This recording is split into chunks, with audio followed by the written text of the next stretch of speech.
was it exactly they did? So they have bought 23 sealed packs of 86 Fleer basketball, Mhm. and Michael Jordan has autographed the packs, hand autographed them, and then they've hand serial numbered the packs to 23, and then they've graded the packs. I think they're in is it a Beckett slab? You remember? That I don't remember. I think they're in a Beckett, Yeah, and they're in something. but sure, they 'cause are I a remember seeing the graded picture. pack also. Yeah. So they're encapsulated as well. And it's like the Willy Wonka's golden ticket. Yeah. It's a redemption in Goodwin Champions. Yeah. So you get this redemption, and you're going to get one of these extremely rare. I guess the conundrum for me, if you got one, would be, what do you do? Do you open the pack? hmm Because the autograph is on the pack, Yeah. but there's a chance there's a rookie in the pack. I think I take the Jordan autograph. I think I just leave it Yeah. the way it's presented. I think I do too. So interested to hear either of your guys' opinion, and I guess I would cite Topps update, like the rookie debut patches. Do you feel like a chase like that is the reason that product's selling well?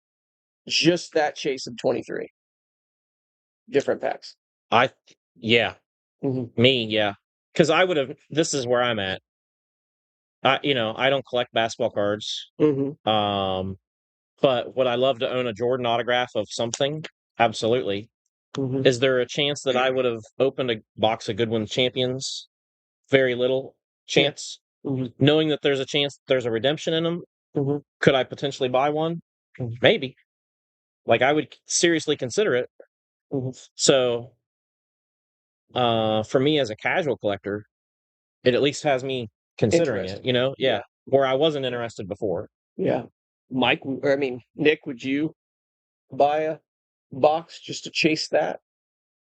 So, just so I can, because I was trying to find the Jordan autograph stuff. Yeah. It'll be in the new. Goodwin's Champions, which actually released this week. Yes. Or last week, technically now. Yeah. So the question is, would that motivate you to buy it? Would you buy a box knowing that? Or does it mean anything to you? I mean, I would probably buy one just for the fun of it. I think if you're looking at it from, again, like the Willy Wonka type perspective, if anything, you get to open a box of cards. Yeah. Yep. You got to have a candy bar chasing the golden ticket as well. So bingo. Yeah. It's I feel like a win-win situation. If you're a collector and it's something that you do anyways, why not take the chance? And if you hit the golden ticket, you'll be glad you did anyway. Yeah.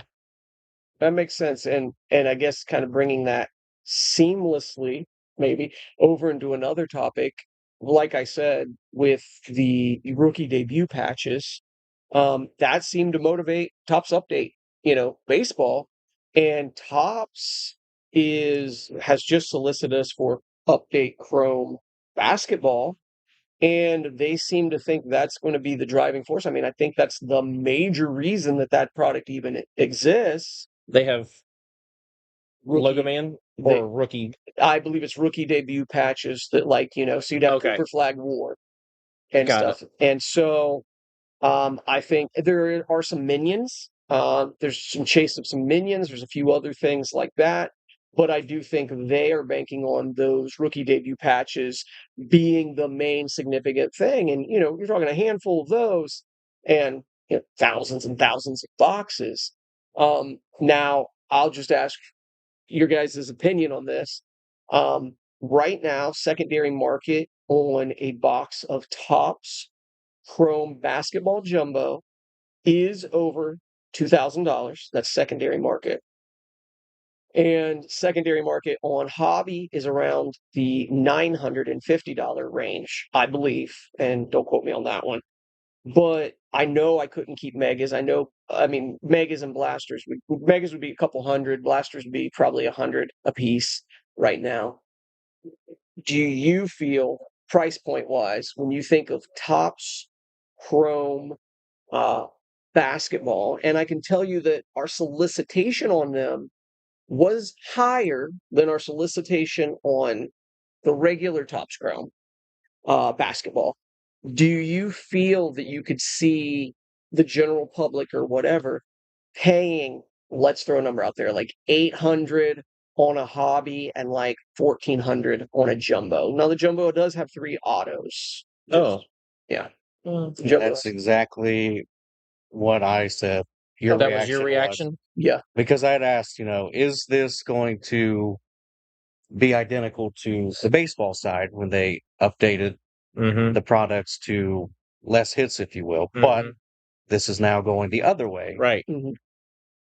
Yeah, so let me ask this question real quick. When they did the most recent Topps Chrome football, Okay. was there 2 autos in a box of that? No. Or The hobby was guaranteed 1. Okay. Yeah.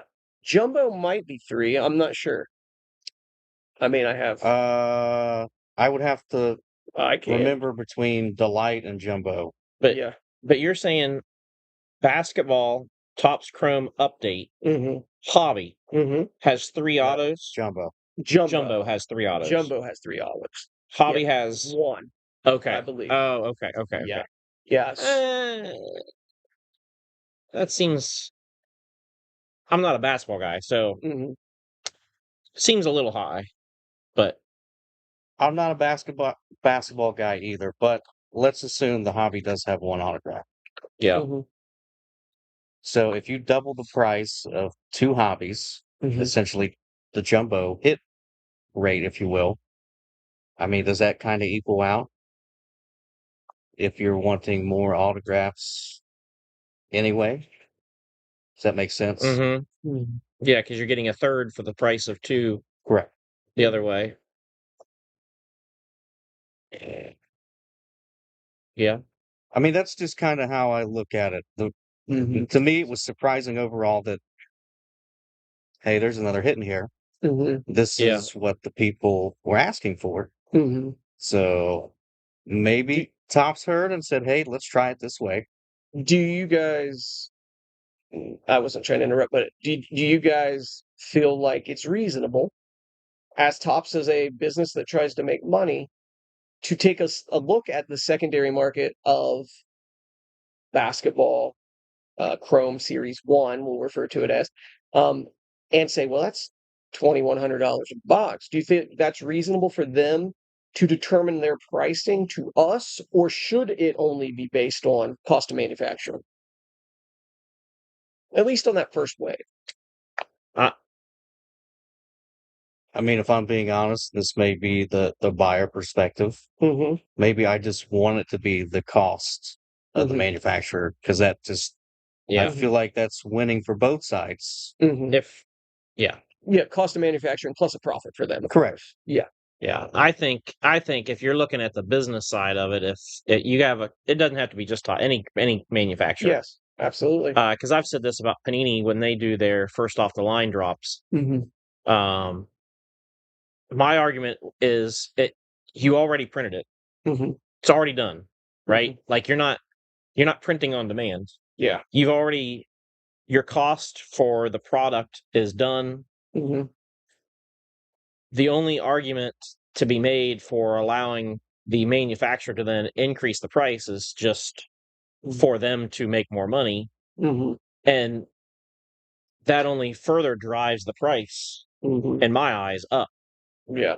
Where if they say, hey, we know the market's doing this, but this is the cost of the product. And eventually the market's going to settle down. People are going to get out of their FOMO and everything's going to be okay. We're not going to panic here. We're going to just let it, naturally happen. Sorry. No, you're fine. I was going to say, because I forgot to turn the comments up, but Brandon had a point that I was also trying to get to. As Topps has seemed to do with football, it has been the smarter side of them doing the update when it was such an enticing product because of who was in the product. So here's another round for people to get Cooper, Kahn, Harper, and with a little more value on those as well. I mean, can we fault Tops for taking advantage of what the people want? I don't think so. This goes back to the supply and demand. It does. I do think so. I'll say this first. You guys agree? We might disagree if it should be cost plus profit, if they should consider secondary market in pricing initially. But I will speak for myself. I don't fault them second round at all. When they come to re-offer me something that's been out for 3 weeks and they see that it sells for $1,000 and they're going to leave me $150 meat on the bone, I think they're being pretty fair at that point. Now, again, initially, I've had conversations with people that are going to be in the business of bulk cards that'll drop later this week, and they very much so would be, and other shop owners that are long-term shop owners that are used to the model where definitely first wave is cost plus a little profit, and then we see what happens. So I'm gonna take an extreme stance or give an extreme example of why I don't like it. Okay. They call it dynamic pricing. That's what in business, that's what they use the term dynamic pricing when you're pricing it to market demand. So Wendy's not too long ago, I don't know if you guys heard about this or not, but Wendy's not too long ago tried to roll out dynamic pricing for their menu. Okay. And it was going to be based on the demand at lunchtime, dinner time. So your junior bacon cheeseburger that costs, I don't know what it costs because I don't eat burgers, $1.99 at lunchtime might have cost you $2.99. Yes. Because of demand. I remember hearing they were going to do that. And so just kind of keep that in your back pocket for a second. I'll land my plane, I promise. Walmart, this is not like way out there, but I've read about this. Walmart has already put in for patents for the equipment to do digital pricing in all of their stores. And I think part of their plan is dynamic pricing in the grocery store, where, the demand for milk's up. We can raise the price in a second. Well, the price of eggs is going up. We can raise the price in, a second's notice. Yeah. So, same thing happens with the price of gas, which could be the argument you made for Tops. Yeah. So I just kind of putting that out in something other than cards terms. I don't love how that feels as a consumer. But, because that hamburger that costs $1.99 cost them the same to make, whether it was busy lunchtime or not. I can see. But so I guess going the other way with it, what if Finest? So we'll go with Finest Baseball. I think we'd all agree Finest Baseball is very hot. It came out. I think we'd even talked last time compared to football. It was sold to me. I think I said over 300. I think it was less than $300 difference, but it was close. And it came out, and I even in a video threw out a price like 350. Well, we were cheap at 550, I think, for first week pricing, and that's the last box. Yeah. And then Megas, we were around $80. Fair first week pricing, limit 2. There was $20 case. It was going in 3 days. Yeah. I want more of it. I hope they offer us more. But what would happen? Why? Okay, I guess this would be the question. Why wouldn't Tops just throw it back on their website at 550 instead of offering it to me back at the original price? And honestly, I'm against anybody getting fat. You know what I mean? But how would you know what I mean? Two fat guys. No. I mean, anybody getting financial ordering junior bacon cheeseburgers. Yeah, he was making me hungry talking about that. I'm trying to think about cards, but no. It's the idea of Panini may have not done that, right? That's what I've heard from some of the guys. I've never been direct with Panini except for on the retail side. Right. But Panini doesn't go second waves higher, third waves higher. Right. They just give you your 2 to 3 cases. So it actually allowed the shop owners to quote unquote get fat. Now, what did they do with it? Did their bank accounts get bigger, or did they invest in the community? Did they make improvements to their shop? Did they create a better customer? And I understand as the business owners, but I don't I do understand the second wave pricing being like, let's split the difference with you a little bit. Let's put some money in our pocket, and let's put some money in your pocket. Now, again, people would say I just haven't been doing it long enough direct, which would be, for me now, 12 years or so. But these other guys have had shops 25, 30 years. Yeah. See it a little different. I can see both sides for sure. Yeah. Go ahead. Nope, it's just pointing something out. So Storm Ghost said almost all the stores in Indianapolis have electronic price tags. Wow. Do you mean card stores? Or is he No, I think he's referring to like the Walmarts. The Walmarts, okay. Yeah. Okay. Because I'm like, that'd be getting real high tech. Yeah. Well, I have Scott. Right. He's fast. Yeah. At sorting. Yeah. I don't know if he's that fast at changing repricing. Yeah. But yeah, that's interesting. Storm Ghost, do you know, if you're still watching, do you know if they're using the dynamic pricing in Indy in those stores? Like, are they able to change? Well, that's why I didn't know if that's what he was referring to. Yeah, I think so. Another question, and it's just kind of it's still in this whole path here. The new retail reserve program, and I mentioned last time, I'm selling a lot more blasters. I sell a ton of megas. Yes. Yes. Okay. So they're using dynamic pricing in Indy already in stores. Okay. Wow. Wow.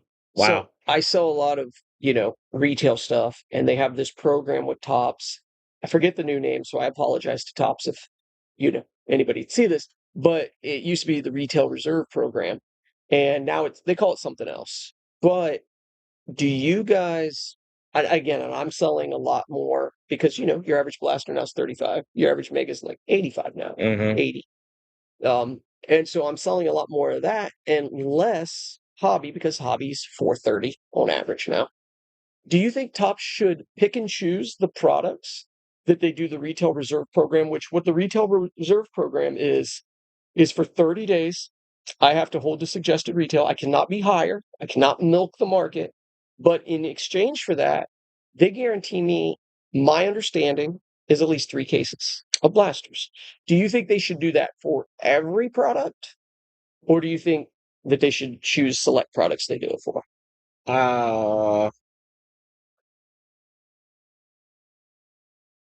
You go first. Let me digest this for a second. So you're still talking about retail, though, not when you say all products, you just mean all retail products. Yeah, just blasters. And this year, it's to include hangers starting soon. Oh, okay. I think that. So I guess to shorten the question, should they just mass produce retail and give everybody a shot to get it at a fair price? I guess it's depending on what side you're on, because unfortunately you use the term mass produce, which is going to cause the tussle between the sides of like, oh, now I see these cards everywhere. That's why everyone could get them at this price. But I guess I would understand choosing certain products if, and this is just using the basketball update as an example, if I could get debut patches out of anything, I understand why they would choose that over, I don't know, something else, Topps on the shelf, Topps Chrome Marvel, where it's just, the Marvel-based stuff. I could understand why they would choose one thing over the other. But I guess from more my side, the guy who buys boxes, of course, I would like to see it across the board. I think that would entice me to choose other products that I don't normally choose as well.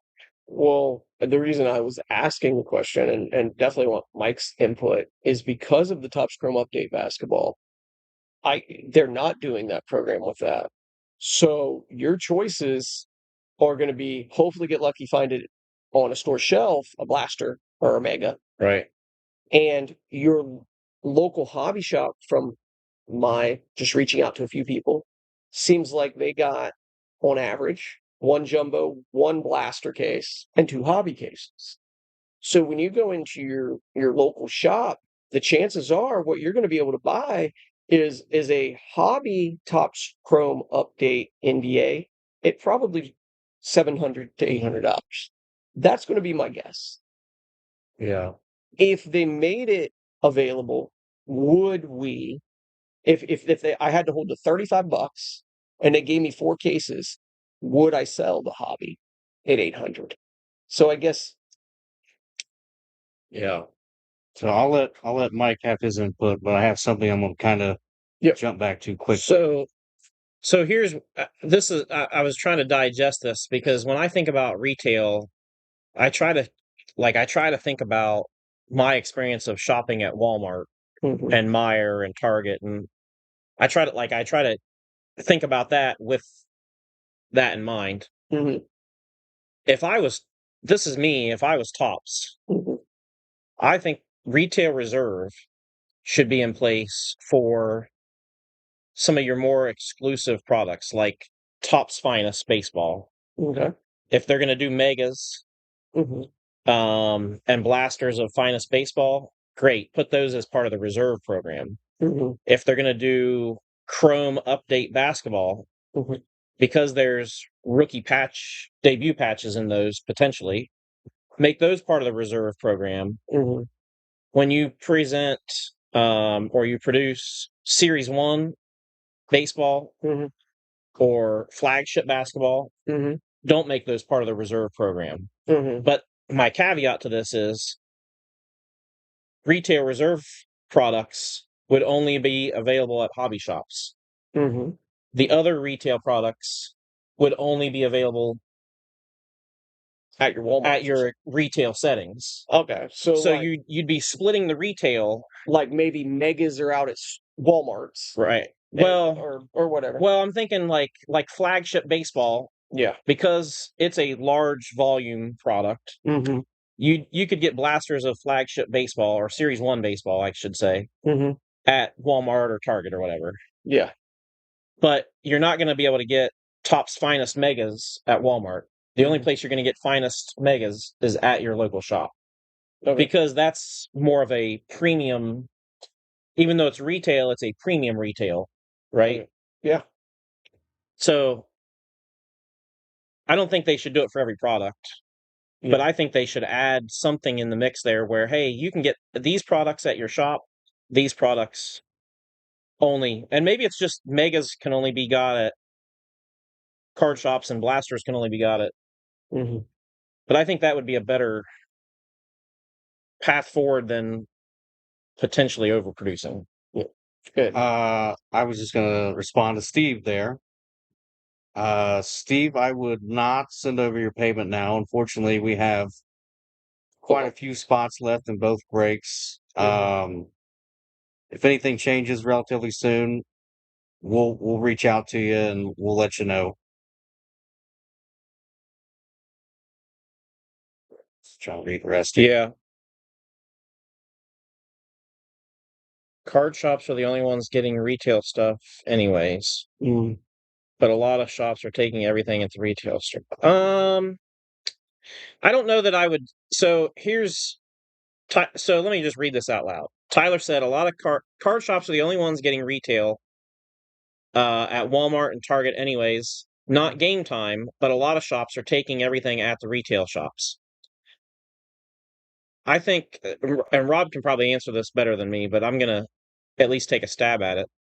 I think what's happening a lot is regular people are going to the shop, to Walmarts and to Targets and seeing, oh, they have 15 blasters of this. I'm going to buy them all. And I'm going to take them to my shop I bet they'll buy them from me for what I paid for them, or maybe give me a few dollars more. Mm-hmm. And if they bought all 15 of them, they sell 12 of them to the shop, and it might have paid for their 3 that they kept. Mm. And that's how I think a lot of shops are acquiring retail. I know quite a few of the shop owners around here, Mm-hmm. and I don't know of any of them that are literally actively going out and buying retail. I think, and Nick, did you have something else to say about this subject though, about retail reserve being? Not that subject. I was going to jump way back and just ask real quick. Yeah. Involving the secondary market, pricing. Yeah. Would your opinion change if you got more first wave? Would my opinion change? Which direction? Would I be like more? I mean, not that you were not understanding of the price increase, but at that point, would it just be okay if you had more first wave? Like, yeah, I understand. So this is, this is going to get me, not in trouble, but get me people questioning my business practices if they're a breaker right now watching this or another shop. I know I'm going to get phone calls about this. There's a price point, especially in second wave. I'm trying to see who's watching. Yeah, no. No. In second wave, there's a price point where I'm like, I'm glad they only offered me one more case. Correct. If I don't want 6 more cases of Topps Chrome Jumbo Football at a $1,300 box or whatever. It's like, that's too big for me. I'm selling more Megas and Blasters and normal priced hobby. Well, and I threw this out here because a lot of customers, if you will, don't understand or don't see that as, hey, Rob had Topps Chrome football on his shelf for $700. I didn't get a chance to make it. Now they're $1,000. What happened? Yeah. And what happened with second wave price? Correct. Yeah.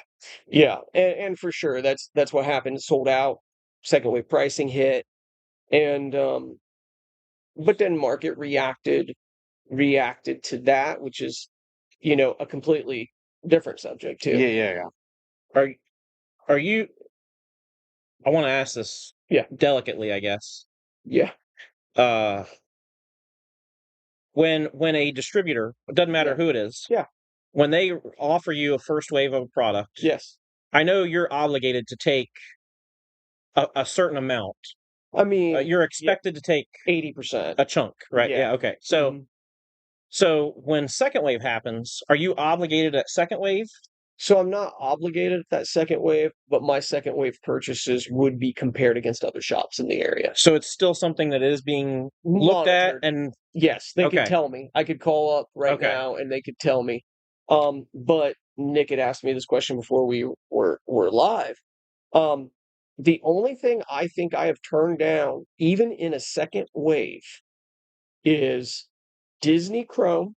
It was closer to market, and I had a couple cases already. And they did offer us Finest Football 3 different times. And I took it on one of those waves, but I did not take it on one of the last third waves. ones. Yes.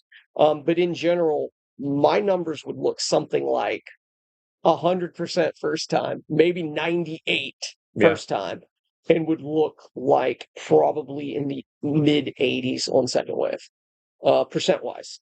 So I'm playing. I mean, I'm doing what I want to be doing. There is a thing. Again, Scott just did. I had Scott do the inventory. I was going to have him do it today. He got to it Saturday. Right now, again, there's still about $200,000 worth of sealed product on that shelf. But if you really want to break it down, what's the movement going to be this week? Do I even have a chance on maybe 20% of it's kind of hot? And another 80% is just like waiting for something to happen. Right. And that's why for me, the getting out to shows, sending stuff with people that I consider part of the team, out to shows is part of the I'll go out and do a show and I'll be like, oh, I sold 4 hockey. Well, I can't remember the last time I sold 4 hockey in here or whatever, Marvel or whatever, I got you, Brandon. Yeah. Sorry, go ahead. Oh, okay. Yeah, no problem. So, going back to Finest Baseball, and it's kind of in this discussion. It's still in that same wheelhouse. When Topps Finest, I did a little video. Mm-hmm. I did a little video too saying Topps Finest is going to do Mega Baseball. At the time I made that video, people were trying to sell that Mega Baseball in the 150 to 175 range. And so that was before we got our solicitation, probably. It was just as soon as it was announced or whatever. Yeah. And a lot of people complained. And a lot of people said, just like they did with Select Football, which was a hobby only, they killed it with the retail SKUs. Backing into that question, should they do it with every product? I don't think they should, because I think they found the balance with Topps Finest with, here's your 2 choices. Give us $600 for a hobby box, or for $85 to $100, grab a Mega. And I still thought the Megas were decent value. Oh, so when you messaged me the other day and said, "Hey, let's talk about breaks for Monday," yeah, and I said, "Well, it's easy, Topps Finest Baseball, right?" Yes, that was absolutely. That was the only response. Yep. Well, my response was strictly based off of and I'm not a baseball guy whatsoever. I've had probably 4 to 5 people this week message me and say, I bought a mega box of Topps Finest Baseball. Look what I got. And me just seeing what they got as a non-baseball guy, I said, wow, that's a really good value. Yeah. I mean, they seem to have some really nice, and the design's really good too. So and it's probably, from what I've seen, it's about 1 in every other. You're going to get one where you got $25 worth of cards, but then you're going to hit the other one, you're going to get $150 worth of cards. It's been, and so I do like, maybe not confuse everybody. If you want to, there's a customer of mine that usually uses the phrase, put my big boy pants on. If you want to put your big boy pants on and go 550 or 6, go for it. You want to go 85, 90 for a Mega, you had that as an option. I think that just opened it up to more people, but I don't know where the line is, and I'm sure there's numbers that Topps is looking at to decide, well, how did we go from last year, I think it was 14 products, into this year, we're going to do 16 products as part of the retail reserve program. Plus, we're going to add Megas. Hangers. So I'm sure there's all these kind of numbers they're looking at to keep the hobby healthy. Now, I'm not saying keeping the hobby healthy doesn't benefit them in the long run, because it does. But I think that's part of the motivation. I think them doing because they've never done Megas before, right? For Topps Finest Baseball. No. I think it's kind of a good move. And this is my thought process is, I'll use Kevin as an example, because Kevin's one of the guys that opened a couple Megas. Gotcha, Tyler. And he was one of the guys that texted me, and he had a couple of really good boxes. If you're Kevin and you open a couple of Megas and you're like, man, these are really good. Yeah. Does that, in your head, does that say, hey, why don't you take a shot at a hobby box? Maybe. You know what I mean? Or do you just look for more Megas? Maybe. That maybe too. Yeah. But I know how, I hate to use the word gamblers, but a lot of us in this hobby are programmed to think, well, if this product is loaded, it's loaded, whether it's a Mega or a hobby or what, maybe I should. So I wonder if that will help drive the sale of the hobby stuff to an extent. It does bring up another interesting point. And, Bill will always used to use the phrase chasing the dragon, meaning if something's on fire, doing well, do you let it sell out and hope the customer goes to the next product, or do you chase that at less and less profit? And so, because I'm direct with Topps, because there's $200,000 worth of inventory back there on just sealed stuff, I tend to not chase the dragon. If I want Topps to offer me more Finest. If they do, I'm in. As long as it's reasonable, I'm in. And I'm definitely Megas. I'm back in, and I want it in. But am I going to sit here? And we could go the same with art, what was it? Platinum baseball. Yeah, Platinum was. I could sell another case of Hobby and probably 3 cases of blasters at anywhere under $50-$60. I can't tell you how many people asked me for that this weekend. Yeah. And that's the thing, and a lot of people do, but that's why we're talking supply and demand. Why is it hot? Well, there's not enough out there, and it was a good product. And it's just, do I, especially like in my case where you have the inventory that I currently am sitting on, I hope you go second best to you. Do you know what I mean? Like I hope you go, okay, but we'll do this instead. Right. And, obviously, if they offered me more, I'd be like, I'll have that Thursday. You make the choice. Second best or Thursday, it's coming back in, Right. that sort of thing. Just to update you two, we are halfway full on the baseball side. Oh, halfway full. Halfway full. I like where we're going. Yep, that's cool. People are getting tired of hearing us talk, so they're buying spots. Well, that's what we should do is hold everybody hostage. Yeah, you have to look at us and hear us talk. That's the worst of both worlds. Yeah. So, this will finish off the finest, or no, actually it's not finest, but kind of the retail discussion is. Go ahead. Just so you can hold that thought, you do have a question. Okay. I don't know if you can see it. Okay. Yeah, sure.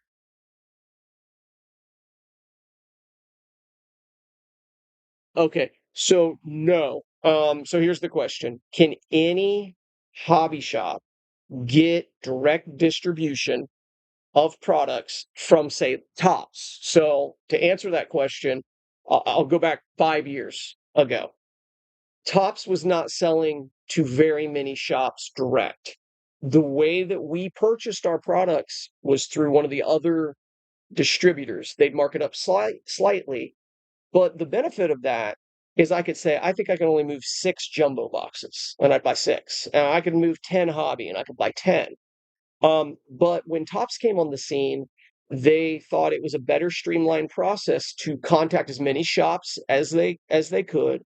And so when they contacted us and we went direct with Topps now, probably 4.5, 5 years ago, it is just direct to me, and I'm able to purchase only in case amounts. There are still big time dealers with other shops in Columbus that confide in me that they like the good old days where they could call up their sales rep and be like, I need 2 more jumbo boxes. Yeah. And 3 of this and 4 of that. Not a whole case. So Topps about a year and a half ago, designed something called the Prospect Program. So if you were not a hobby shop, as this market began to take off again, you could go into a Prospect Program, which would allow you to get a few retail products direct, but very few of anything else. And most time, you were probably getting that second wave offer. Sorry. Yeah, second wave offer a little bit higher.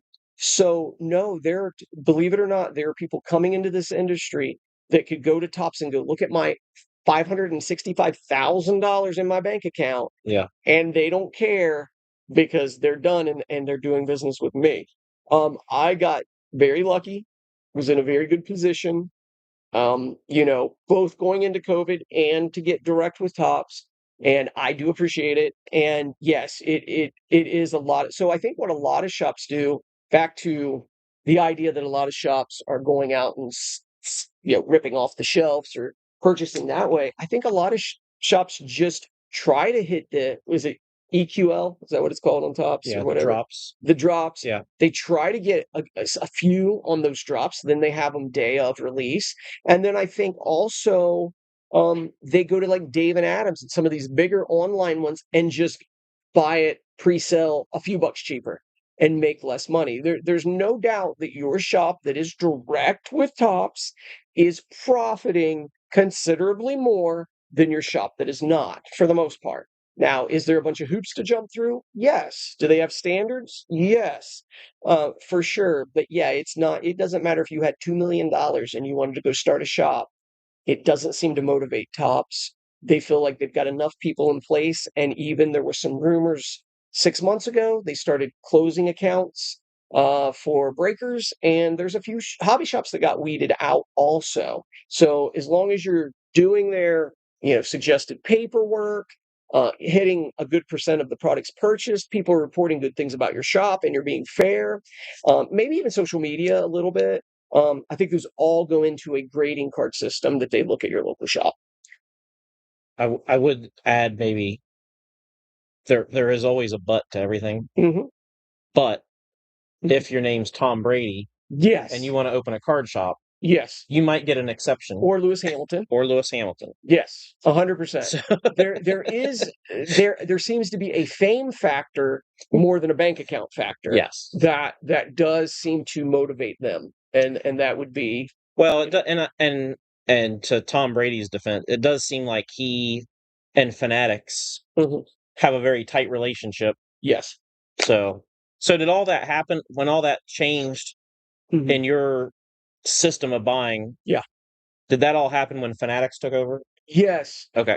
There was there was a transition, and if I remember right, I was still able to get direct, but pick up a few extra boxes out at a distributor. Then the next year, the distributor only one handled the retail side. So I got my hobby from Topps Fanatics Direct. Yeah. Got a few retail, but within the third year, it was all comes into me directly shipped from Topps and only buy the full cases. I was going to let one of you two answer first. This question? Yeah.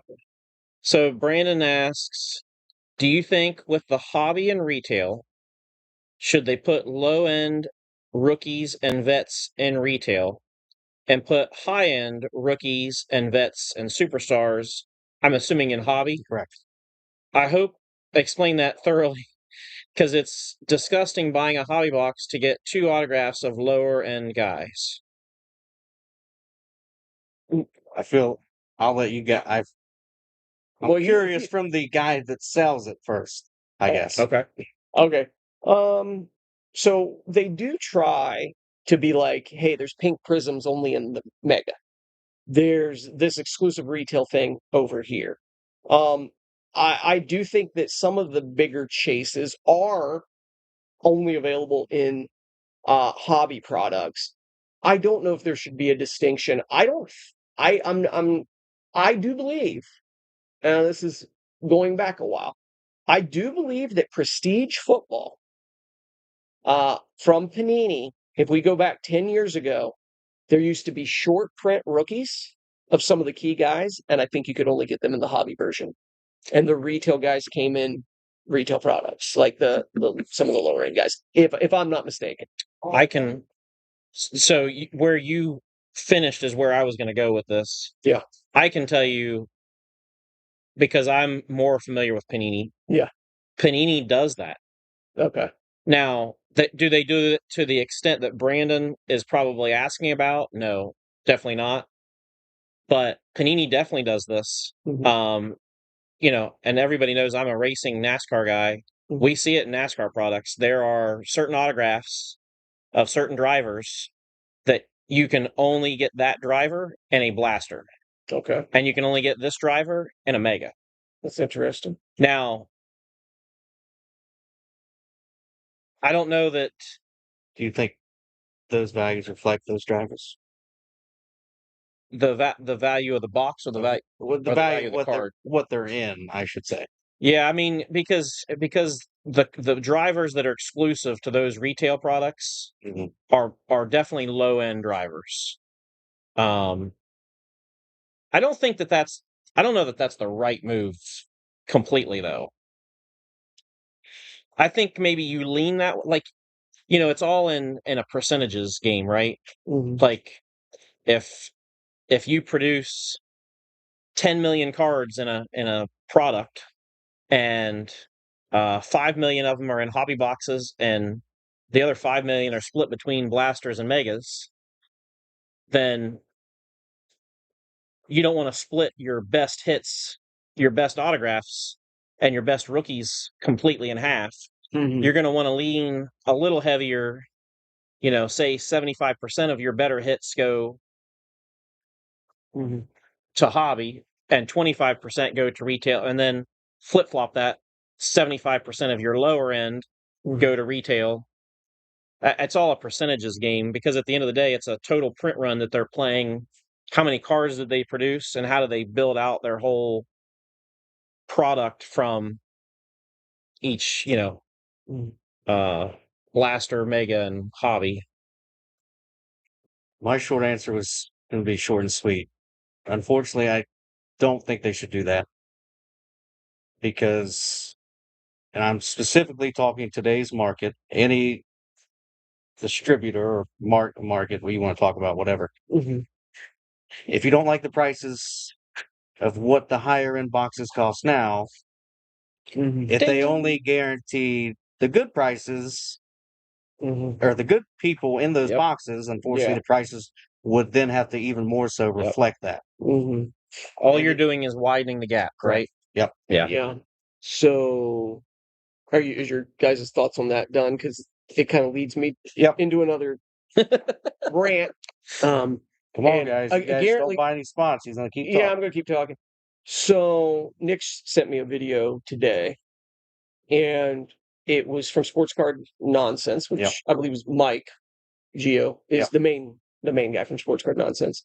And I don't know if it surprised Nick or not, but I did agree with him kind of a lot.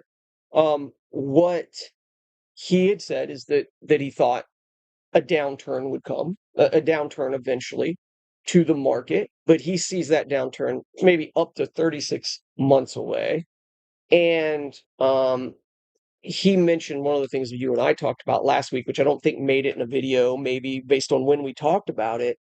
But I was shocked to see, I predicted that kind of when boxes got so high and Topps kind of said, well, here's the ceiling, and they came down a little bit.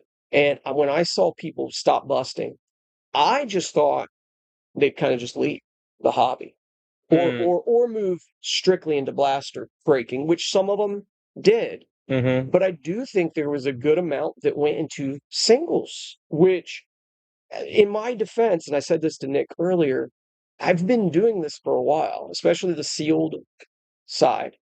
And I don't remember a day in let's say the 14 years I've been really running at it, 15, 16 years I've been really running at it. I don't remember a time that a single card could compare to the liquidity that I had in a box of cards. Oh, yeah. Now, the profit was really low. I mean, you can ask Bill and Bobby, like, I was doing this at 15% profit, 20% profit max. And so, but I could sell boxes left and right. Right. So it was hard for me to envision that this love for the hobby, that the dollars just kind of went that way. Now, may do a video, green screen thing about what I'm about to say, specifically playing a clip of him and then adding on to this. And I didn't see the full video, so I don't know if he said that. But the person, the company, the group is Fanatics, that has a $4 billion investment in this. You know, a $4 billion a year kind of gross sales thing. They are going to get this right so that people, once again, are speculative because they need people to open products. So they don't care if an Ohtani changed hands 6 times. They need to sell more of these. Yeah. These boxes, and they need people to break these boxes. So although we may say, well, some of it seems a little greedy, there's a point where they know when push comes to shove that some money's better than none, and they could sell more products at a better price point. I see them positioning this stuff back down, and I don't think it's going to be that hard for a lot of people in the hobby to make that turn away from the goats again and back into speculative people busting boxes, especially if hobby boxes get back to around 250 is a good hobby box. Yeah. But I guess, is that the downturn you're seeing? Is that what you're classifying as the downturn? So, yeah, for me, when I say that, I guess I am including a downturn in profitability, I guess. Okay. Because I would say that, standard retail markup's 30%. I would say that for the most part, your local hobby shop on sealed stuff has been able to do much better than that since COVID. And so not on second wave and not on everything. And like probably not retail blasters and stuff like that. But when you talk about hobby and supply and demand, even if we do fair first week pricing, I'm doing better than 30%, I would say, usually. So I see it getting a little closer to the cuff as far as profitability. And I do, in the big picture, just like everything else, it can't stay hot forever. There'll be a little shift. I mean, Pokemon and TCG has been really hot. I think that even cools off. Maybe it does move back over to sports cards if sports cards price wise, as far as sealed stuff changes. But again, I would also throw out there that TCG is a little bit more affordable, period. And you have families doing that together more than I think you have them doing sports cards. But I mean, that's just my hypothesis from seeing it at shows, but I don't know. I would say the eye wants to see what the eye wants to see. Yeah. And I will just throw myself as an example. Majority of, and this may go hand in hand with what we're talking about, but majority of blasters and megas I sold this weekend were a kid and a parent deciding what they wanted to get. Yeah, and that's awesome. Yeah. And I think that's kind of, now granted, I didn't have Pokemon on the table. Yeah. But I think there still is that group out there that, sports related. I think both sides have it. I just think it's depending on what day and where you're at, it's what you're going to see. Because I would say this was coming from somebody who had singles and wax at Xenia this past weekend. I would say I did equally the same amount for both sides. Okay. I think I could be going off here, but based on what I remember, I think wax side for what I sold at Xenia was probably the highest of what I've sold so far. I believe so. Which to me, again, there was one big buyer, but that's all it takes sometimes. Yeah. I agree. Do you have any other thoughts, man? I don't think I have anything to add to that. Okay. I have a different subject, a different topic, thing completely that just remind me that I want to get to, but I don't think I have anything to add to that. I think, yeah, I don't know. Okay. I truly don't know. Oh, okay. I've got one other thing. I swear this is it. Well, two other things. So, someone turn on the Derby for me. Yeah. No, we're gonna. Yeah. And so that's where I was. One of the. I got three things. So one is we just got in Tom and Jerry cards. So I just think it's cool. Oh yeah. I might open it here in just a minute. If we are not finishing breaks before I leave, I might open this. In full disclosure, I'm out of here before 7 o'clock, probably. So I might open that. And then another thing is last week we had a hard time filling breaks, and Mike and I just sat around and talked. Yep. That video got edited down. You don't have to watch an hour and a half or whatever, but we did actually do something and kind of like it's on YouTube. I didn't drop it as a separate thing, but it's got a cool little thumbnail of Mike and I. And this week, I think we've had some really good discussions. So Nick and I are gonna talk about what we can do to maybe drop this as a weekly video kind of thing. I'll create some thumbnail for it. But like, if you've enjoyed this talk and some of you are watching, you can go check out last week's, and it's edited down enough that you're literally just gonna get us talking about doing the break. You're gonna get what we talked about. Yeah. And then this is my only other comment, and then we'll go to whatever you want to talk about. And it's just an update on something we talked about last week. Is Topps Chrome Update Basketball again is cutting the seal on megas. And some people were like, good, that gives everybody a fair shot. Some people don't like it. Scalpers. Yeah, scalpers wouldn't like it. So here's the thing. Topps is trying that. It was an experiment. Well, so far we kind of know how the experiment's going. They made it clear that the megas would be cut on the website. The seal before this ships to you on just the megas. And the megas, as of yesterday, were still available on the website at the original price.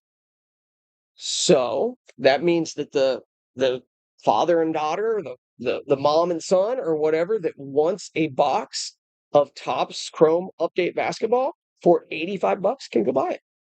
And if they had not made that decision, you would have had all the bots swoop in buy it. You'd have every shop in the country buy it because that's going to be $140 or $150 mega. I would almost guarantee it within a month and a half of release.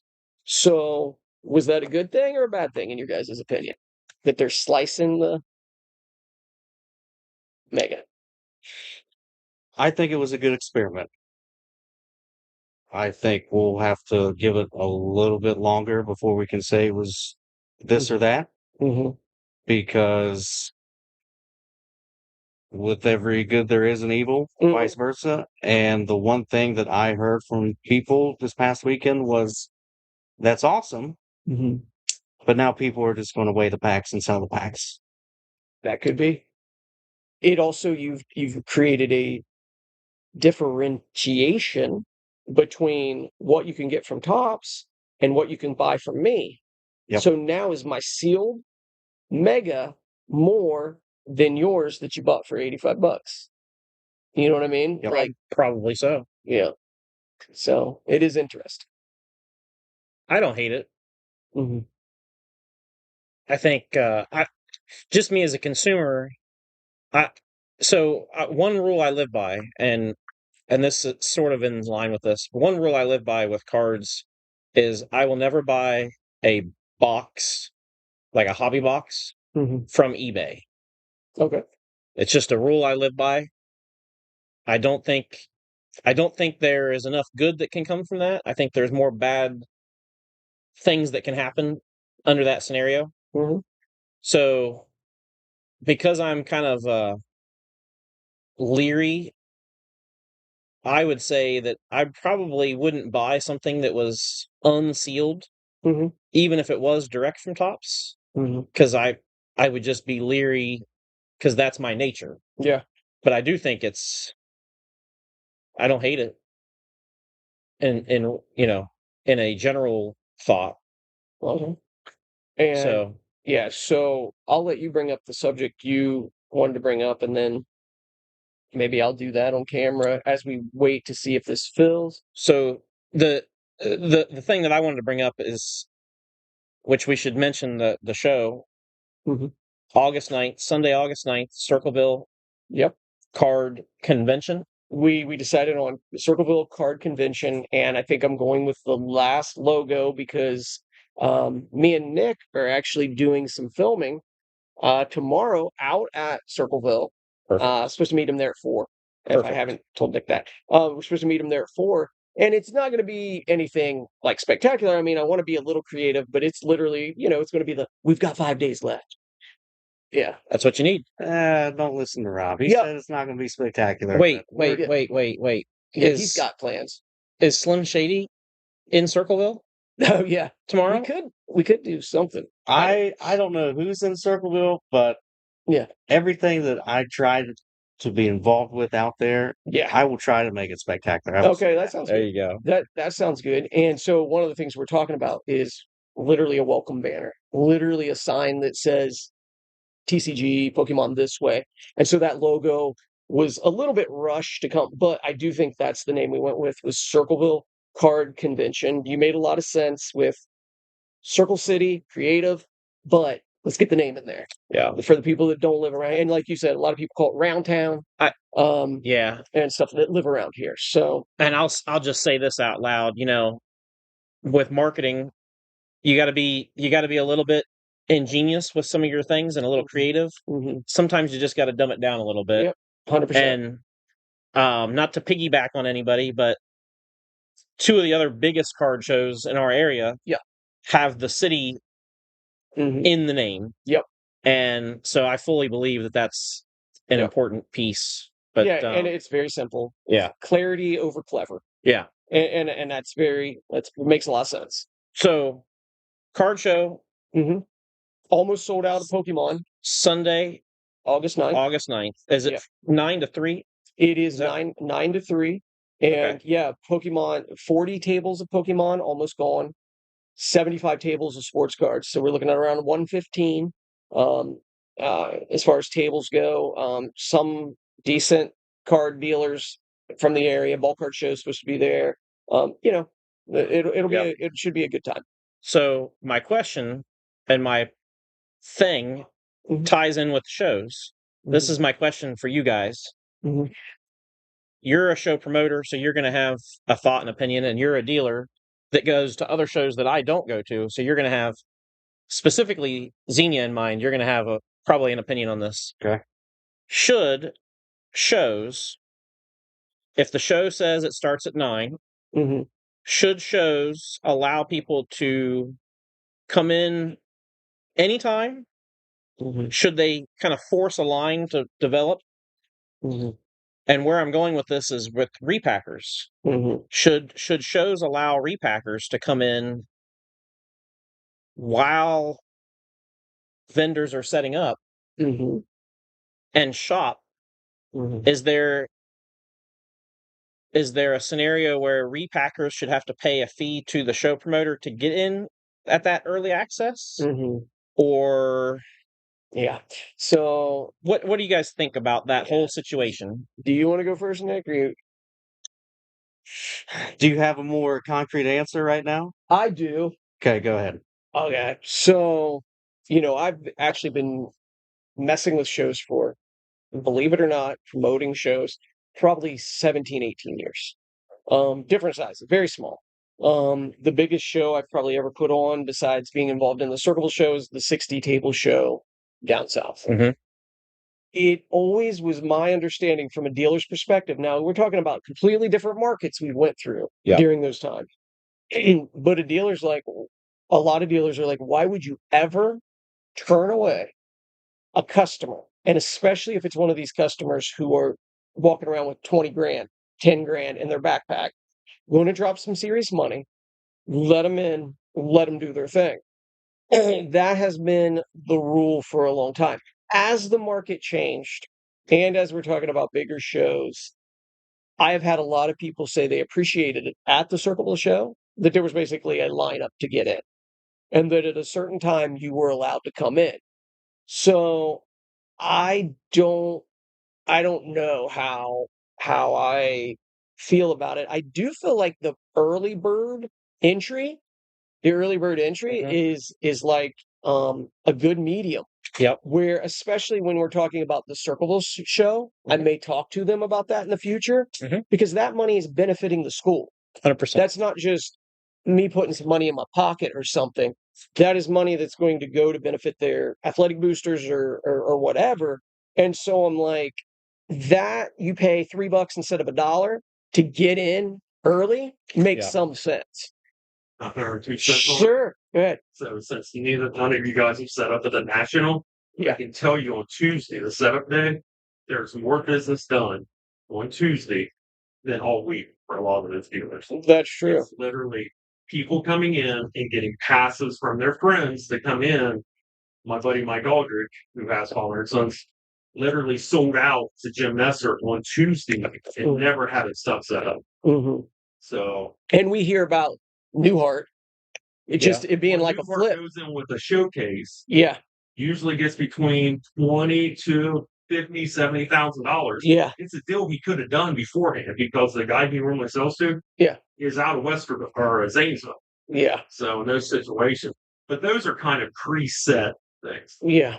But when you get to the smaller shows, it's kind of, what I would say is I think it's unfair for a guy to come in early and then try to buy your stuff, but try to give them a discount in advance, because you haven't seen actual customers, you haven't seen actual collectors that will pay the price. So if you come in early, that's fine, but that's my price. I'm not giving you a bulk discount. And I think, and I think that an individual dealer would have to make that choice, but that makes a lot of sense. That you as a dealer shouldn't be given deals before you need to. Building a relationship with somebody, and all that, that's a different story. But there's so many flippers in the market that they don't care if it's you or the Jack coming down the street.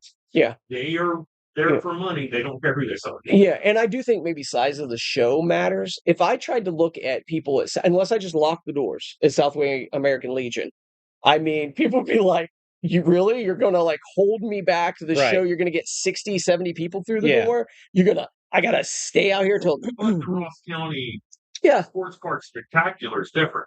I made them wait outside, but how I did that was I had gift bags in one door, and I tried to make them stay out there. But there were a few people on that one that messaged me specifically. Maybe it was the second one in, and I was like, "You can come in." You know what I mean? There's people that, or they just buy it, rent a table with no intense purpose of setting up. Yeah. And the bad thing is that makes the dealer look bad because that's a table that really that person's going to occupy to set their stuff behind for an hour or two, and then they're leaving. Yeah. So now it's like, okay, did that guy sell out? It's like, no, that guy had no intention of doing anything. He knew that he needed to be in there. Yeah. So I do think, though, do you guys think that for a bigger show, the early bird thing kind of takes care of it? Yes. I think, again, this kind of goes back to even just the wax or singles we talk about. If you want to treat everyone the same way and not price, or not, I shouldn't use the word price, just basically treat all customers equal. Yeah. Why does this guy get to come in early? Especially, and I say this, tried to be understanding, specifically for the Circleville show. Yeah. This is going towards the school. Yeah. So there's probably going to be a lot more kids involved than what there will be at the National. Yeah. But I think across the board, I think most shows should have that early bird or early access, whatever. So would you say, like, if we're probably going to get one more Circleville show out there, maybe in November or something. So if we get a Circleville show out there, you think it makes sense to be like early bird, 8 a.m. to 9 a.m., $3 instead of $1? So let me throw my 2 cents in, because that's where you're at with it now. Yeah. I think the cost of early entry should be just roughly about 25% of the cost of a table. Okay. For the show. So, for example, if a table costs $40 at a show, I think it should be $10 for that VIP entry, early access. Okay. And I don't think you're asking much for $5 for $10 for $10 of anybody. Yeah. The people that want to do it are going to do it. The people that don't want to do it aren't going to do it. Yeah. But I think that if you do that, like you said, it sort of solves its own problem. Yeah. Because now the repackers have their avenue to come in. It also gives, I've always said this, I like, and Nick can probably speak to this too, but I like that time during setup when you've got your table set up and you're kind of like, okay, I'm ready. But the show doesn't start for half an hour. I like that time when the dealers are able to deal with each other. Because a lot of our shows around here are pretty busy. And you don't often get the time to go around to the room and see everybody else or trade with people or whatever. So that setup time, I always felt like was the dealer's time. You know what I mean? To do their thing. But yeah, I mean, the cost of the VIP at Columbus Card Fest was $25. And I think their cheapest table was $250, if I'm not mistaken. So 10%. Yeah. I don't think that's out of the. And I mean, kind of what I was saying, and Brandon again touched on it. At this point, how can we say no because of what it goes to anyway? Yeah. Yeah. It's going to the school. It's going to kids. Yeah. If you're going to a show and you're not set up there and you're just going to buy, and it's $10 to get in an hour early. And if I'm being even $10 is $10. Like, who cares? Like, if I'm being even more picky, it's not like the repackers and flippers don't have money anyway. That's what they're there for. Right. Yeah. They're going to pay it. Yeah. Exactly. Yeah. And I mean, let's say we make it $10 and that show gets, let's say 700 people. Well, let's say 100 come through. That's $1,000? right into the school's Yep. pocket. Is that the math there? $1,000? Easy math. Yeah, into the school's pocket. I mean, that's another. I mean, they made a few $1,000s last time. Well, let's bump it up 1,000 Right. or whatever. How do you level up? That's how Yeah. you level up. Yeah, And I think you not to cut you off, No. but I heard you say you were going to get a welcome sign, and Yeah.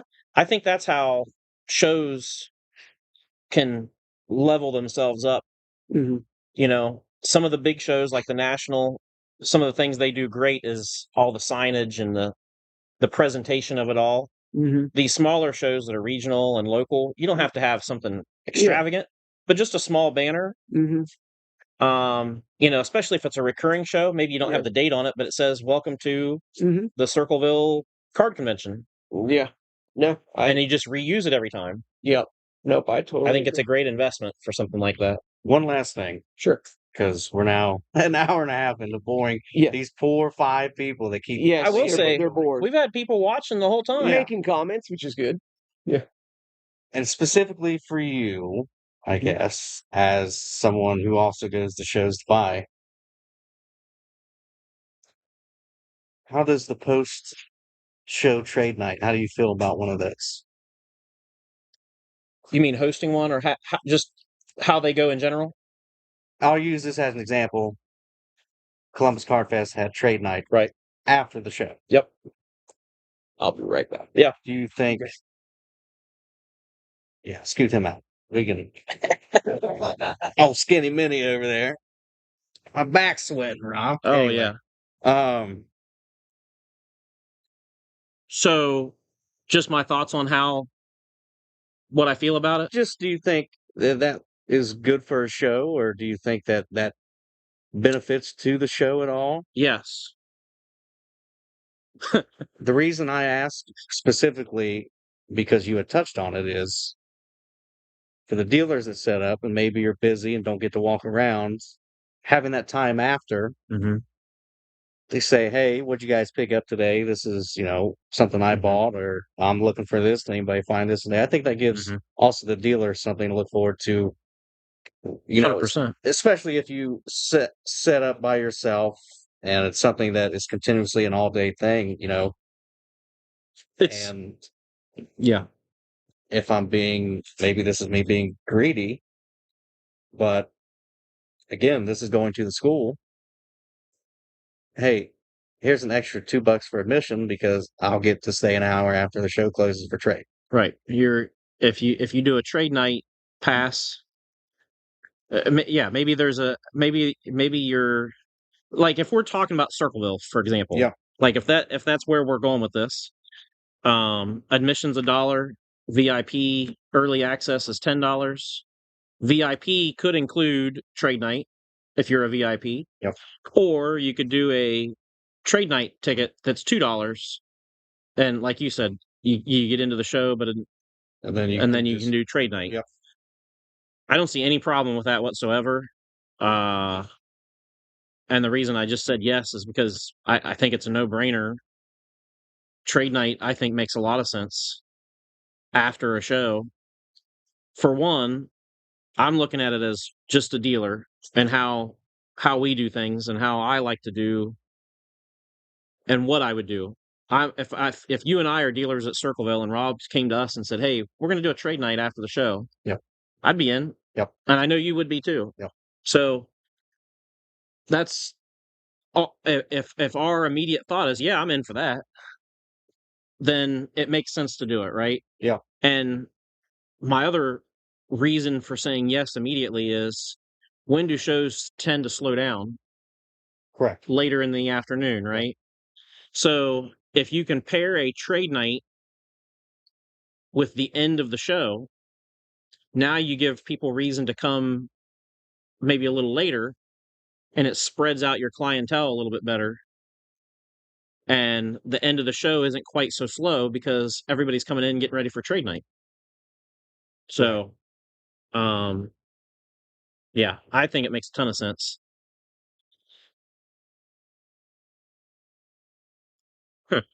Interesting.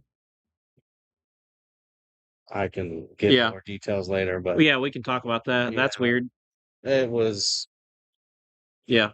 Anyway, so yeah. But I think that's a win. The only thing that I would add is I wish there was a way, because and you're kind of in this boat, although Geisha goes to a lot of shows with you, but I'm a one-man band. Yep.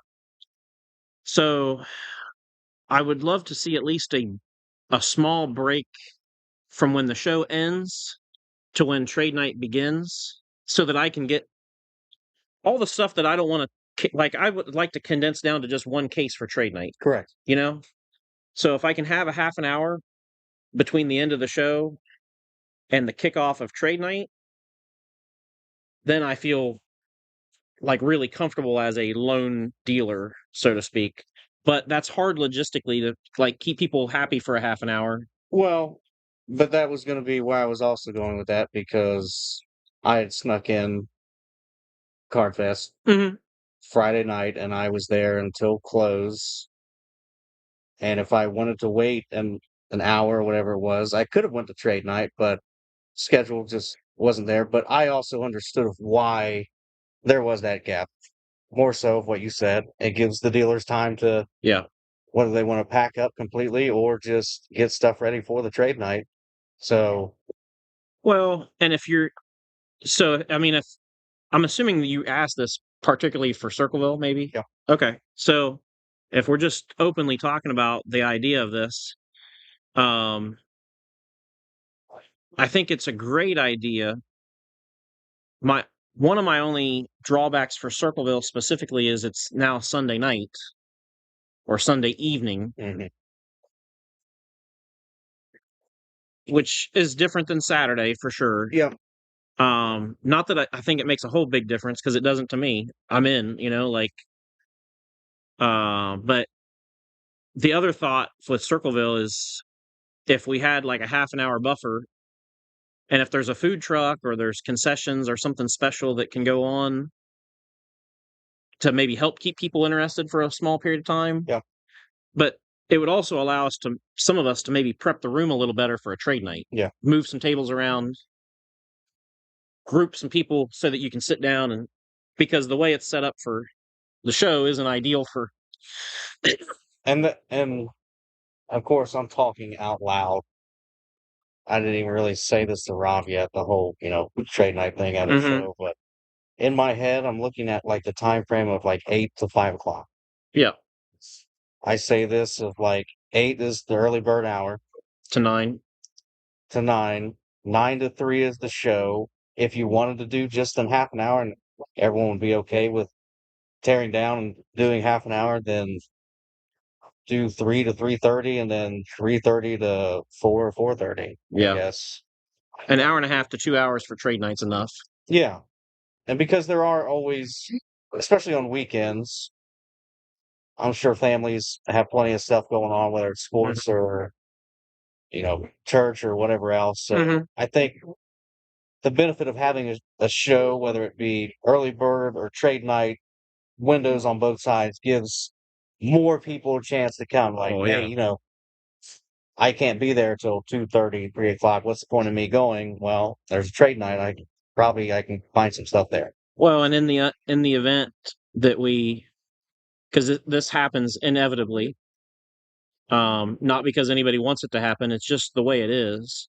But in the event that you're double scheduled with another show somewhat in the area, then it gives people the opportunity to say, well, I'm going to go to Portsmouth in the morning and I can stay there till 12, 1 o'clock and then come to Circleville, and I still have 4 or 5 hours at that show. Yep. It opens the door. Maybe there's a show like in Newark and it's on the same day. Same thing. Yeah. You can make the hour ride down, catch both shows. It's really not a conflict at that point. Correct. So, it opens a lot of doors. I had mentioned that to Rob actually, like 2 or 3 Ross County shows ago for Ross County. The problem is down there, the cost of the building and how quickly they want everybody out, Correct. and all that. Well, that's where I was hoping Circleville would be the ideal spot. Yeah. Ideal. And it's one of the things, I'm not trying to say we are diabolically convincing them to be greedy, but again, if everything financially is going for the cause, hopefully they'll be understanding like, yeah, hey, we're getting input from this, so yeah, 100%. And I think there's untapped ideas with the school and creative things that could be done there, that we could include the kids. Like the last Circleville show was specifically for the volleyball team. Yeah. If I really would have had my thinking cap on, I would have went to Matt and said, "Can you talk to the volleyball coach and the parents and get us pictures, and I'll make cards of all the kids." Yeah. And let them hand them out or whatever. Yeah. Because they would have thoroughly enjoyed seeing their cards float around the room, I'm sure. Same thing with the football team, the whatever team, the basketball team. It would be easy to do that kind of stuff. Yeah. And include the kids. We're just solving the world problems over here. Oh, really? Yes. I'm going to skip around to what Rob said, but just so you know, you did have a message in here, Mike, from Steve. Send me a message. I don't click. All right, Steve, I got you. Thank you. I was just going to say a couple things. One, I'm going to leave pretty soon. Two, I think that anybody that paid, if this doesn't go, there's not been very many, but anybody that paid, if this doesn't go, I will get you tomorrow morning and get your money back. I know Doug specifically is the only person I can think of has paid. I will get that back to him. Do we want to put the camera like down this way, focus on this, but maybe I bust that box just for somebody could see? I want to see it because my daughter loves Tom and Jerry, so I'm curious. Yep. I say bust this box. At least and save then, the grip or something. Yeah. You need a knife? Sure. I might hurt myself. Well, don't do that. There's sleeves. I don't know if you need. Okay, got it. Brandon, that would probably be a lot easier if it wasn't a double-digit number. Brandon asked if Rob was going to buy the rest of the teams of the baseball break. Yeah. Probably no. If it was only a team or two, yeah, we could probably twist his arm. But so this brand is I believe, Japanese brand. They market it under Phantom, but they also do Kakao is the company. Now, there was a deal that is that it? Kakao? How do you say it? Yeah, you don't know. Okay, maybe a little faster. Okay. Kakao. Okay. Kakao. I don't know. Try it slower. yeah. Wow. Okay. So yeah, maybe slower, a little more pronunciation. But interesting thing about this is something to do with even Topps' Disney deal. They couldn't bring Disney over to this country for a while. This product couldn't come over. And now it can. And I can regularly order. I can even order past SKUs now. Oh. And now I can regularly. So this, there's a like Hello Kitty thing back there. There has been a Warner Brothers. Oh yeah. There's been a couple others that I've sold, and so we'll get into this box. But I'll tell you a little story about Tom and Jerry. But here's the thing. First of all, which surprised me, this is box 1402 of 5,000. Yep. So they only make individual serial numbered boxes.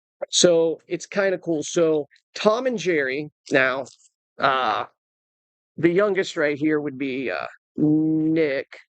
Something there, some kind of raffle thing. Most of it's written in Japanese, so I'm not sure what it says. But anyway, Nick being the youngest, he might not know Tom and Jerry or only saw Jesus Christ. reruns of Tom and Jerry. Now, me too. To be honest, Tom and Jerry, I think it was like a 1960s, 70s cartoon. But when my dad was young. Yeah, Mike might remember this though. It used to be when we would come home from school, there would be things on at like 4 p.m., like Saved by the Bell and stuff like that. So for younger kids, there was Tom and Jerry. And I used to live in Hocking Hills, and my grandparents would take me to my great grandparents' house. and we had a TV, and Tom and Jerry would be, and it was like the time they would take me. Like I was waiting for one parent to get off work or whatever, so I would literally be there. Can I see that box? Yeah, sure. Sure. Watching Tom and Jerry, and of course there was a big push that Tom and Jerry was too violent. And stuff. Like I'd watch it and I would try to like beat a cat to death or something. But so actually very chrome looking. Yeah. First of all, I'm kind of shocked by that. So well, and you'll see some silvers mixed in. My daughter has some of these of Disney cards. And so there you'll see. Go ahead. No, I was just going to say the one thing I was going to ask real quick, Art, is that supposed to be cheese on the packs? Oh, yes. Yeah. Looks Cheese. like it. That's Yeah, cheese. cheese on the packs. So yeah, these are actually I want to start by saying nicer than I thought. I thought they might be a little more paper. And so if you watch Tom and Jerry, they would just cats all look the same, be slightly different colors, put a hat on him, it's George. But there's Tom. And so here's Jerry. And this is some kind of You'll watch. So I would also say since I'm not familiar with these cards, the box does say 1 to 4 number cards per box. Yeah, I was going to say you'll find some colored parallels for sure. Yeah, that is a pretty cool looking, like almost like a film strip kind of thing. So yeah, I would have been watching these in reruns, but some of my favorite cartoons were probably Tom and Jerry stuff. Most of them I've seen dozens of times. Now, not when it was like the New Adventures of Tom and Jerry, or so there's a base Jerry, Tuffy, Little Quacker, and Little Quacker would be like, oh, wait, let's see if I can do it. Wait, the voice.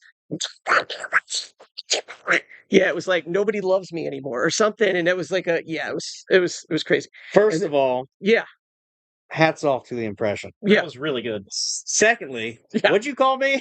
yeah, Little Quacker. Yeah, that's funny. And then there's another Jerry, but kind of, yeah.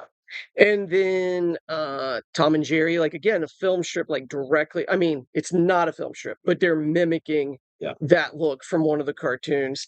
But yeah, I think that was one of I don't think it was Warner Bros. I think it was Tom and Jerry where the duck gets lost or something from the other ducks and doesn't think anybody loves them, and it's weird. Yeah. The things you remember when you're like 8 years old watching things. So there's Tyke. There's the wild duck. There's another one of Tom. And now this one's the cheese. So this is like a hit or something. Cheese. And it's Tyke again. And that back card's always looking like one of those little. Can I see the cheese? Yeah, absolutely. The cheese is not unless that's a number on the front. I saw something right as I was handing it to you. Bottom corner there? Or is that just a name? Got name, Phantom, and okay. So far as I know, I haven't hit. Well, I was trying to make sure it was not in symbols that you did not understand. This is possible. So again, Jerry. I think it looks different. There's Little Quacker, but it might be a different pose. Yeah. It might be catching something, you know. So there's Jerry. You know, this was one of the things about Tom and Jerry. They're always killing each other. But you know, he goes unaliving them. Come on, unaliving each other, and then they end up, you know. That's the beauty of cartoonism. Yes. Now we didn't think that was like real or anything. Right. Like we could go and jump off a house and you know. It was when like I guess we had common sense or whatever. So besides Tom and Jerry, which that was my dad's favorite, and that's hence why my daughter latched onto it. But mine, well, my dad's other favorite was Coyote and Roadrunner. Oh yeah. And you know, they're always blowing each other up with a TNT. Yes. You know? Oh, absolutely, yeah. Yeah. So Jerry laughing, Tuffy stealing a piece of cake, Toots. Sorry. Toots. Yeah, that would be Toots. And then the back one keeps throwing me off. I keep thinking you have gold vinyl every time you open a pack. Yeah. Yeah, so again, as of yet, I haven't seen a serial numbered one, but you know, again. Sorry, you're having to stand there, Mike. No. It was good to stand up. Well, so that was I was also calculating. You have 4 packs, and this is 1 to 4 numbered cards, but so you may get one. Yeah, there's Meathead. There's Tom, his hearts. Oh. Uh-oh.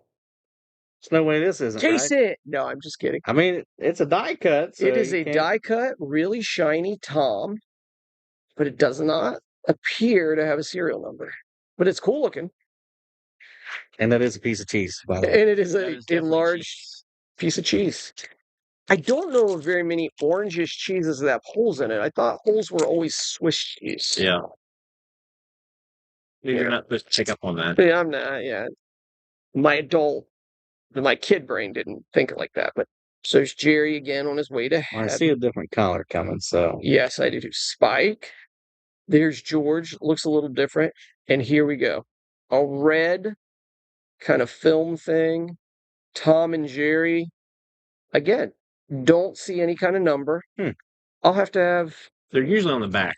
Yeah, you guys. From my experience. Yeah. Have you opened this specific product, Mark? Not the Tom and Jerry, but we've opened.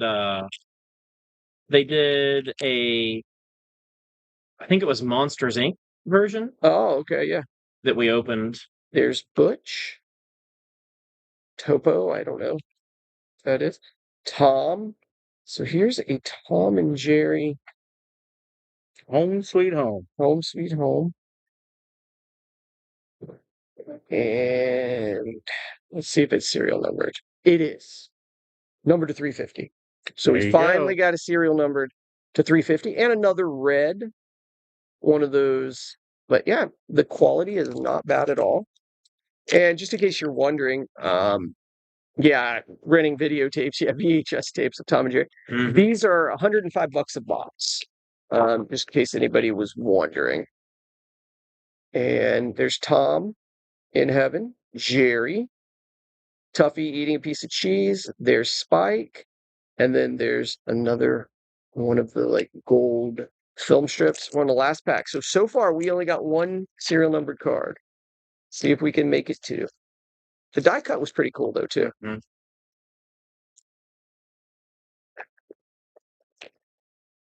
I kind of like that they've done. Some of these brands have done some movie specific or show specific, to get you further in your niche. Yeah. There's a red Tom not numbered, and then just the. So it looks like for me there was just the one serial numbered card. Brandon, the next Ross County show will be September 19th. Yes. Yep. That is true. All right. So I'll just. You want to look at these things? Sure. Pretty cool. You can go ahead and look at it.